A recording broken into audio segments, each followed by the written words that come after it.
Oh, Cletis coming at you again. I'm sitting here in my cabin, not in my cabin, I'm out on the porch outside my cabin in Colorado. Man, I am having a fantastic time. And as usual, I'm fine. I am more than fine. I am mighty fine. So I want to tell you about what I did yesterday because it was exciting and it was so much fun, but it was a lot of work. Oh, it took my breath away. And I got some aches and pains today from it. But that's okay because I came out here to go hiking and that's what I did. So I had this plan that I was going to hike up to a place called Missouri Lakes. And then from there, go over Missouri Pass. Then from there, go over Fancy Pants. Not Fancy Pants. Fancy Pass. And then go down to Fancy Lake. And then go back to my car and come back to the cabin. So it's a good plan. It was a heck of a plan. So I started out on this hike and I thought, wow, this is a pretty easy hike.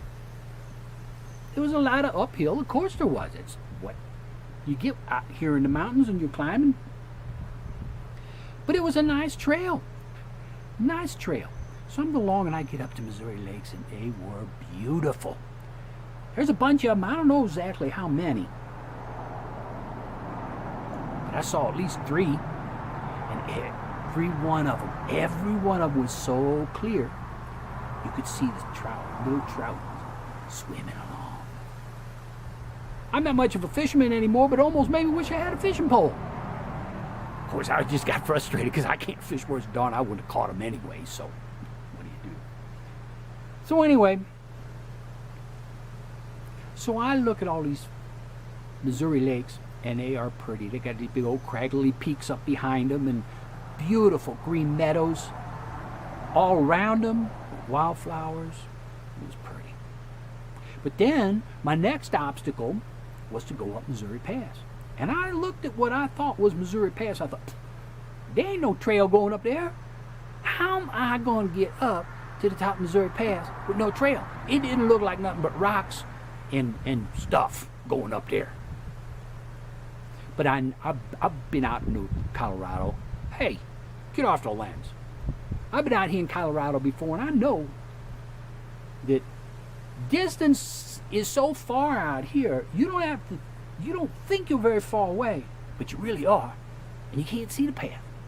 So I thought I'd just start following the path, following the trail, the right trail. I knew because they're pretty well-defined trails usually, and I figured it would deliver me to the top of Missouri Pass. Woo, it was steep. And there was a path going all the way up to the top. There was a windy path, and it was full of rocks. And there was times I even had to use my hands to kind of steady myself a little bit on the way up there. I had my trekking poles. That helped a lot. I would probably fallen down a dozen times if I didn't have them trekking poles. So I just made my way up the side of Missouri Pass very slowly. Breathing like this. Just breathe. But every 10 or 20 steps, I had to stop and get my breath back. The thin air up here is just wearing me out. But again, I know that's what happens. So I keep going. Finally, I get up to the top of Missouri Pass. Ooh, is it pretty. I could see Missouri Lakes down on one side, and I walked to the other side of the pass, and I could see all these craggly mountains and these big old meadows, and I could see another lake, which I think is a lake called Blodgett Lake. It's a weird name, Blodgett, but I think that's what it's called.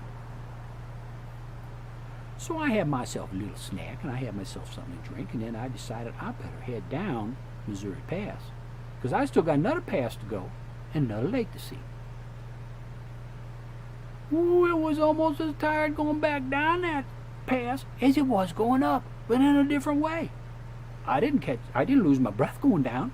That was easy. I could breathe fine. What the hard part was, there were so many rocks, and those rocks get slickery, very slickery. They call them marbles, because sometimes all this gravel collects in the middle of the path. It's like you're walking on marbles. Your feet just want to go right out from under you.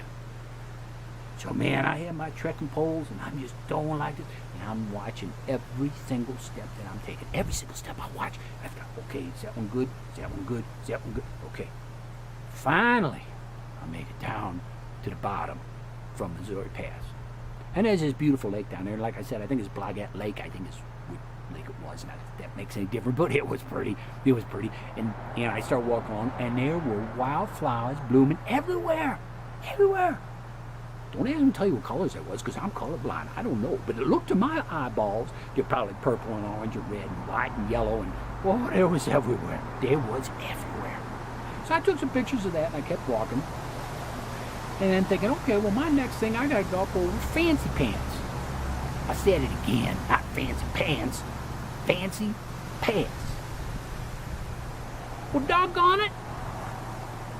Fancy Pass was dang near, at least, almost nearly just about as much steep as Missouri Pass. I mean, for Pete's sake. And I couldn't see no path. I couldn't see no path up that one either. But I knew there'd be one. I knew there'd be a path up there somewhere. Somehow there's going to be a path. And I could see the spot up the top where the pass comes together. It looked like a little keyhole going through or something. So I figured that's got to be the pass. So I started up there. It wasn't quite as hard as Missouri, but it was another one where 10, 20 steps at a time, catch your breath. 10, 20 steps at a time, catch your breath. So finally, I made it up to the top of Fancy Pass. Whoa, I was tired. I don't know how many feet I went up. There's a bunch. Had to be at least 300, 400, 500 feet up. So I'm up there, and I'm looking on the backside of Fancy Pants, and it don't look like nothing but a cliff of rocks. Rocks as far as you can see. Steep, holy mackerel, it was steep. But I knew I had to get down, and I figured there had to be a path leading down. And I could see a little path just kind of starting off, down off the mountain. That was kind of scary. It was kind of scary because it was awful steep. It was one of them places you fall, you may never quit falling. So I started real slow, got them trekking sticks again.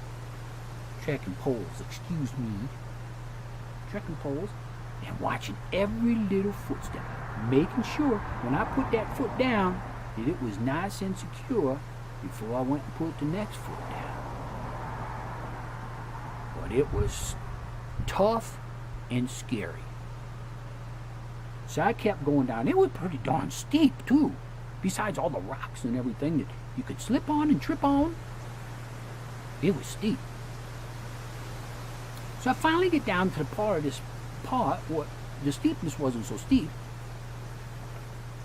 And I look over, and I'll be doggone if there ain't a big old patch of snow I gotta walk across. A big old patch of snow right here in the end of July. I thought, huh? How can there be snow up here this late in the summer? Well, I think what happens is parts of these places get shadows, and the snow just doesn't melt out. So I gotta go across this snowfield, as they call them, snowfields. So I started across this snowfield and got my good old trekking poles. And the snow was kind of slushy. It wasn't hard like ice. And it wasn't so soft like snow that you would like sink up to your knees. Did your motorcycles go past out here on the road? I'm not that far from the road. I can hear them motorcycles go past. Sometimes I wish I had a motorcycle. That'd be fun. Big old Harley Davidson hog driving around.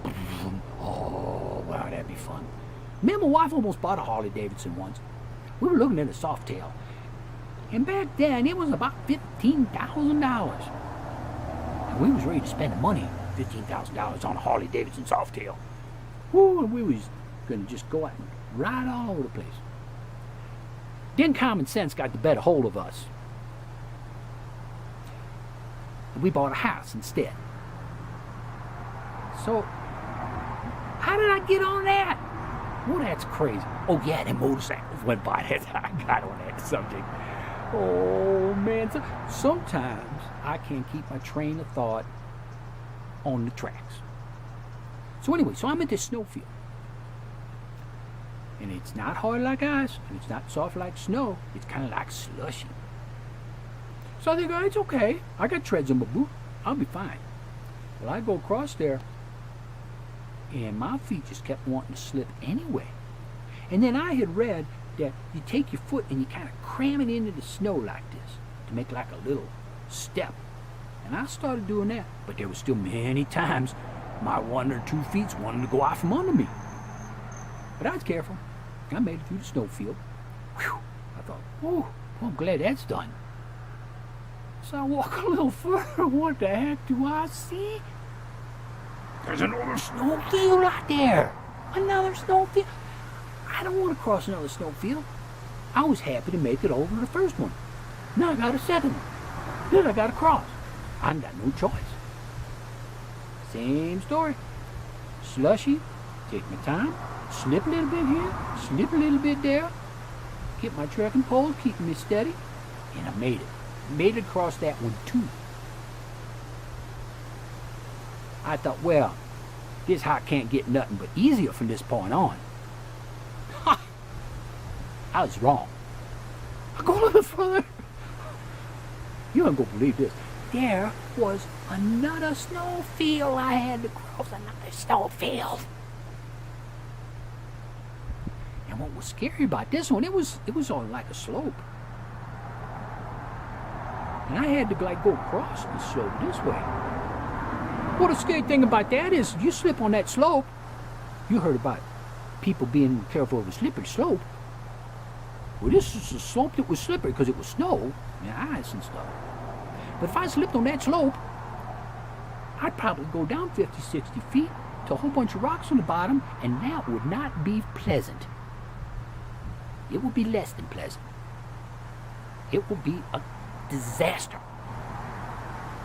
So I started across that slopey, slippery slope, snowfield, so careful, digging each foot in like I had read about, and it was working pretty good. Digging them feet in, but because it was on a slope, I not only had to dig it in this way, I had to dig it in that way too. So it's like two digging in ends. Digging in ends. So this one made me nervous. And as I got to the end of it, not only was it sloped like this, it started going down steep this way too.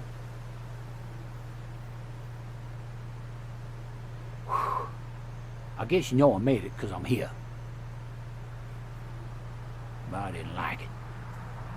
Didn't like that snowfield. So I said to myself, well, certainly now the worst of the hike is over. But I looked like I was on top of a mountain, because I was. And the valley was way down below. Well, all that makes sense, because when you hike in the mountains, you go up and then you gotta come back down. So I start down, and I'm going down, and I'm going down, and I'm going down some more. And then I got to thinking, this is an awful long way. So I passed, ooh, there went a car. I already got a car, don't need a car. So anyway, so I keep going down. I finally come to a spot I could see Fancy Lake. Oh, it's pretty. Down in this glacial valley, made by glacier. You know what glacier is? Big old packed snow that slides slowly down the hill and carves out the terrain. And then leaves a little lake behind. Pretty cool.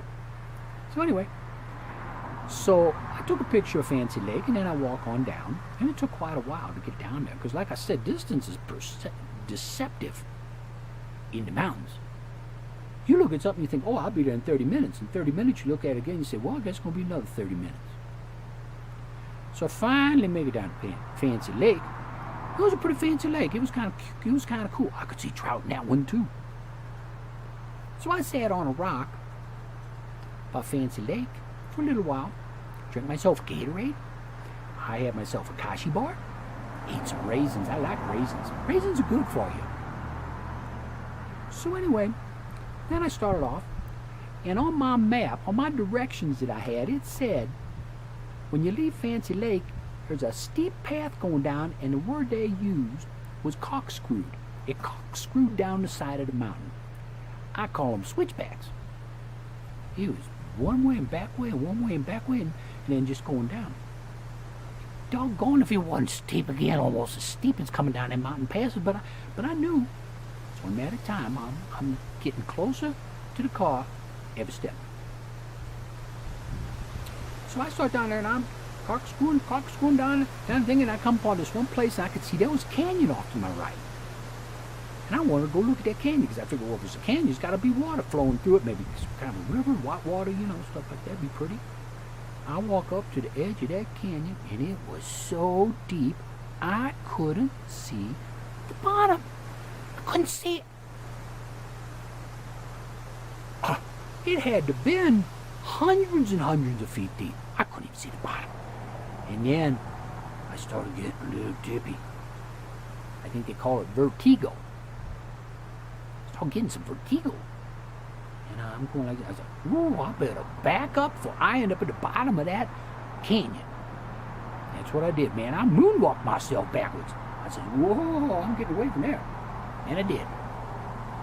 So I keep on walking down this corkscrewy, switchbackety path. And I finally come to a place at the bottom of the canyon. Oh, yeah, it was a deep canyon. It was way deep. And, yeah, there was a little thing of water. I guess you call that a stream for that. A stream, a little thing of water. A stream going down. It was really pretty. So I took a picture, kept on hiking. And I'm going down. And I'm going down. And the further I go down, the further it looks like I got more to go down. Well, I bumped into two guys. Not bumped into. But two guys was coming up the hill. And I stopped and talked to them for a minute. And they said, oh, you're still about a good hour away from the trailhead. I said, okay. So they figure I'm going downhill. I'm going pretty fast. And I usually average about 1 mile in an hour when I'm hiking. But I was pretty tired. And I knew I was taking it slow because I had to watch what my feet was doing. Ooh, look at the bugs. Get out of here. It's a bee. Looked like a bee. He wouldn't bother me. He just looking around. So anyway, so I start walking. I look at my clock and I say, okay, it's this time. By this time, I should be at the trailhead. Well, this time came and this time went. And I was still nowhere. I was nowhere. That's where I was. I was nowhere. I didn't know where I was. I got thinking, I'm lost. I think I'm lost. I think I took a wrong turn somewhere and I got myself lost out here in the middle of the Colorado forest. Let me say that again. Colorado forest. But I knew there's no sense turning around going back because that'd just be worse. And this trail was pretty well defined, so I knew it had to lead.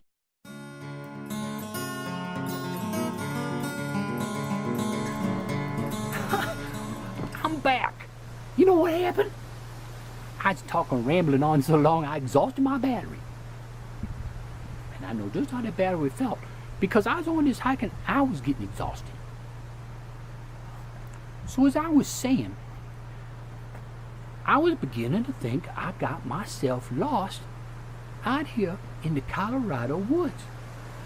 Because I figured by now I should have been back to the trailhead by now. But I thought, ain't no sense turning around and going back because I ain't going to find me nothing. I just figured I took a wrong turn somewhere. So I figured I'll keep walking. It'll bring me out someplace. Because the trail was pretty well defined. I figured it'll lead me somewhere. And if it doesn't lead me to where I want to be, I'll find somebody with a car that can take me back where I ought to be. That's back where I left my car at the Missouri trailhead. So I kept walking. And walking. And it was downhill. And my knees were hurting. And my shoulders were hurting from carrying that heavy pack. And my toes started hurting. And everything started hurting. Because, going downhill in a totally different way is just as hard as going uphill. So I'm going along, winding my way down through the woods. Every once in a while I see something. I think, oh, I see a car. I'm finally at the trailhead. I see a car up there. It was an optical illusion. it was a mirage, because I'd see something white. I think it's a white car. It would be a bleached out log from some old tree that crashed down in the woods. This happened 3, 4, 12 times. I don't know. So I keep walking. I just keep walking. Then I find out I'm running out of water. I brought extra water this time because this was an extra hard hike. I must have drank extra water. So I thought, now I got to ration my water. What if I got to spend the night in the woods and I don't have enough water? And I thought, oh yes I do. In the back of my pack I always bring enough stuff that if I spend the night in the woods, I have shelter and some water. And the way I have water is I have water purification tablets. That you put these tablets in the water and shake it up, and then after a while it kills all the bad stuff that's in the water that can make you sick, and then you can drink the water. And I knew I had matches, and I knew I could start a fire and be warm, and I had shelter and all this stuff. I didn't really want to spend a night in the woods. I don't want to say I'd be scared, but it'd be a little creepy. And then my wife wouldn't hear from me, and she'd be thinking, oh, that dumb old guy, he fall down on that mountain, broke another leg. Because I did that once. Well, actually, I broke an ankle, wasn't a leg. And she'd be thinking, that dummy, I told him he shouldn't be doing that stuff. So I think, not only am I going to be inconvenienced by spending a night in the woods, not only am I going to be probably uncomfortable, but when I get home, she's going to whack me upside the head. Maybe twice. But I just kept walking. And pretty soon, I come to a bridge going over a creek. And I look at my notes on that I had about this hike. And it said, when you cross the bridge, you got about 2 miles to go. About 2 miles? This is supposed to be a 9-mile hike. I already feel like I went 12. So, but I said, okay, that's probably a good sign. I'm probably on the right trail. So I started walking. And walking. And walking. And walking. And it starts creeping back in my mind, buddy. You lost. You lost. You can't fool yourself. You is lost. So I kept walking. And my toes are hurting. And my shoulders are hurting. And my knees are hurting. And I'm thirsty. Really thirsty. But I had to be careful how much water I drank, because not only did I want to have enough to get back to the beginning of the trail, if I was on the right trail, but also I didn't see no place to get much water that I could use my purification tablets to purify water to make it palatable. I shouldn't use such big words sometimes.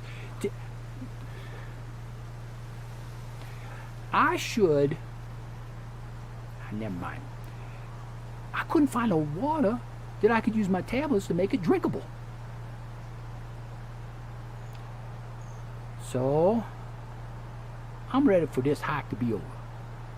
I'm walking, I'm getting tighter and tighter and tighter, and everything is hurting more and more and more and more. It's hurting. And then I see a sign.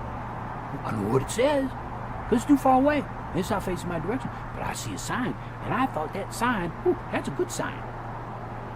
So I walk up to that sign, I look at it, I turn my head and I look at it, and it says, Holy Cross Wilderness. Well, I know I'm in the wilderness.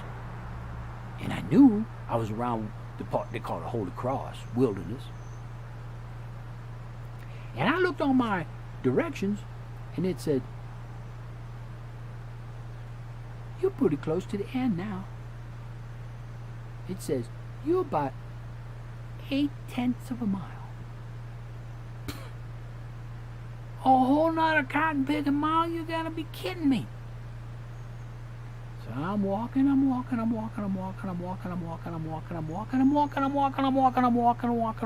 pretty soon I see a car. This time it's not a mirage, it's a real car. I made it to the trailhead. Now I'm wondering, what trailhead is it? It's supposed to be Fancy Creek Trailhead. I wonder if that's the one it is, or if it's another one. I didn't care. I was at a trailhead. So I walked on down there, and there's a sign, which I knew there'd be a sign at the trailhead, and it's a Fancy Creek Trailhead. Yippee! I made it to where I was supposed to be. I wasn't lost. It just took me longer than I thought. So I knew my car, Clarence, just around the corner. So I walked down to Clarence, and I opened him up, and I sat down, and I went, I was tired. So there was my experience for yesterday. And now my toes hurt so bad I don't even know if I can walk anymore. Well, I can walk, but I don't know if I can hike anymore. So it might just be me and Clarence doing some exploring for the rest of this trip. That's okay. So what I'm going to do, because I've been rattling on a long time, I'm going to let you people go back to wherever it is you want to do, because I'm sure you got something better to do than listen to my old rambling on. And if you don't have something better to do, sorry about that. But anyway, I'm sitting here in my cabin, and I am fine. I'm mighty fine. And I hope you're all as fine as I am. Matter of fact, I hope you're better than I am, because I still got some hurting stuff. But I got some other stuff to talk to you about, and I'll be seeing you later. So I think I might go grab myself a beer and a cigar and relax. See you later. Bye.